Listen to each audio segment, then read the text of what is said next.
Assalamualaikum warahmatullahi wabarakatuh. Di video ini, saya akan membuat laporan hasil pengamatan dan percobaan tentang pengaruh intensitas cahaya matahari terhadap pertumbuhan tanaman kacang hijau. Sebelumnya, saya akan memperkenalkan diri terlebih dahulu. Nama saya Anastasia Awani, saya dari kelas 10 MIPA 4 di SMA Negeri 8 Bandung. Urutan isi laporan percobaan kali ini ada 8, yaitu 1. Judul percobaan. Seperti yang sudah tertera pada sebelumnya, judulnya adalah Laporan Hasil Pengamatan dan Percobaan tentang Pengaruh Intensitas Cahaya Matahari terhadap Pertumbuhan Tanaman Kacang Hijau. Urutan isi laporan yang kedua ada tujuan percobaan. Yang ketiga ada hipotesis, yang keempat ada alat dan bahan, yang kelima ada langkah kerja, yang keenam ada hasil pengamatan, yang ketujuh ada pembahasan, dan yang terakhir ada kesimpulan.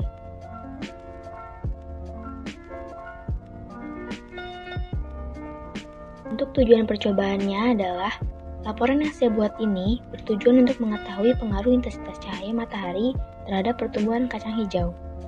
Sedangkan untuk hipotesisnya ada 3, yaitu yang pertama, cahaya akan berpengaruh pada pertumbuhan tanaman. Yang kedua, tanaman yang berada di tempat terang atau yang intensitas cahayanya besar akan tumbuh dengan subur dan cepat. Yang ketiga, tanaman yang berada di tempat gelap atau yang intensitas cahayanya sedikit akan tumbuh lebih sedikit dan lebih lambat.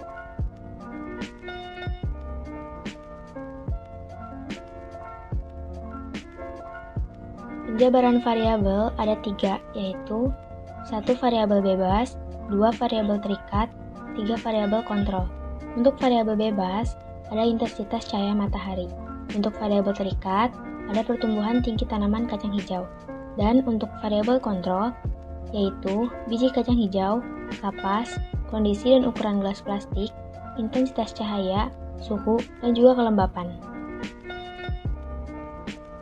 Alat dan bahan yang perlu dipersiapkan sebelum melakukan kegiatan pengamatan ini ada 6, yaitu 1. 2 buah gelas plastik, kapas secukupnya, sendok, biji kacang hijau, air, dan label. Untuk langkah kerjanya, pertama kita perlu menyiapkan 2 gelas plastik dan memasukkan kapas ke dalam 2 gelas plastik tersebut. Jika sudah, jangan lupa kita masukkan biji kacang hijau ke dalam gelas plastik tersebut yang sudah berisi kapas dengan takaran yang sama, yaitu setengah sendok makan biji kacang hijau. Selanjutnya, kita masukkan air ke dalam gelas plastik yang sudah berisi biji kacang hijau dan kapas dengan takaran yang sama juga, yaitu 1,5 sendok makan air. Dan langkah yang terakhir adalah jangan lupa untuk memberi label pada gelas plastik untuk membedakan mana yang harus ditaruh di tempat yang terang dan gelap. Berikut ini merupakan dokumentasi hasil pengamatan terhadap pertumbuhan tanaman kacang hijau yang diletakkan di tempat yang terkena cahaya matahari. Waktu kegiatan pengamatan ini dilaksanakan mulai dari tanggal 1 Agustus sampai tanggal 8 Agustus tahun 2020. Di video tersebut dapat dilihat kegiatan saya sedang menyiram tanaman kacang hijau rutin setiap harinya dan di waktu yang sama. Takaran air untuk menyiramnya pun sama, yaitu 2 sendok makan air. Berikut ini juga merupakan dokumentasi hasil pengamatan terhadap pertumbuhan tanaman kacang hijau yang diletakkan di tempat yang tidak terkena cahaya matahari.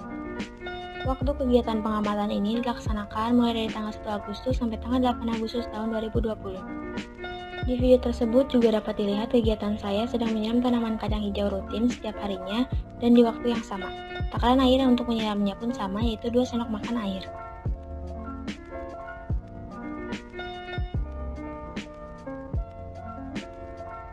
Selanjutnya, ada tabel pengamatan pada biji kacang hijau yang ditempatkan di tempat yang gelap, mulai dari hari pertama sampai hari ke-8.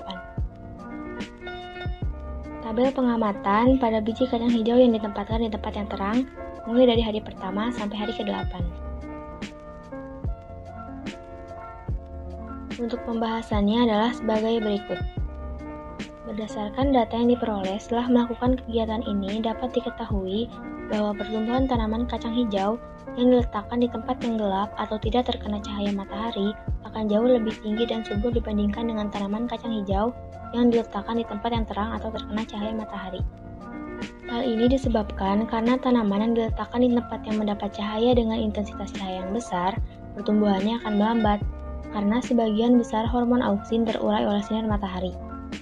Kemudian, kecambah tanamannya akan tumbuh lebih pendek daripada tanaman kacang hijau yang ditempatkan pada tempat yang tidak terkena cahaya matahari. Hal ini terjadi karena pengaruh fitohormon, terutama hormon auksin, karena hormon auksin ini akan terurai dan rusak sehingga laju pertambahan tinggi tanaman tidak terlalu cepat.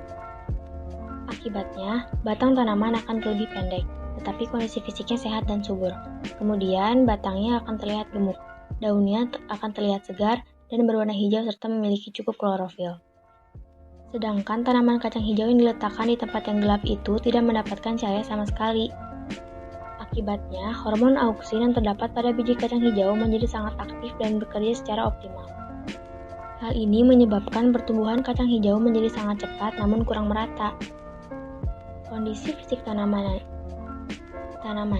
kurang sehat, seperti akar yang banyak dan lebat, batang terlihat kurus dan tidak sehat, warna batang dan daun pucat serta kekurangan klorofil sehingga daun berwarna kuning.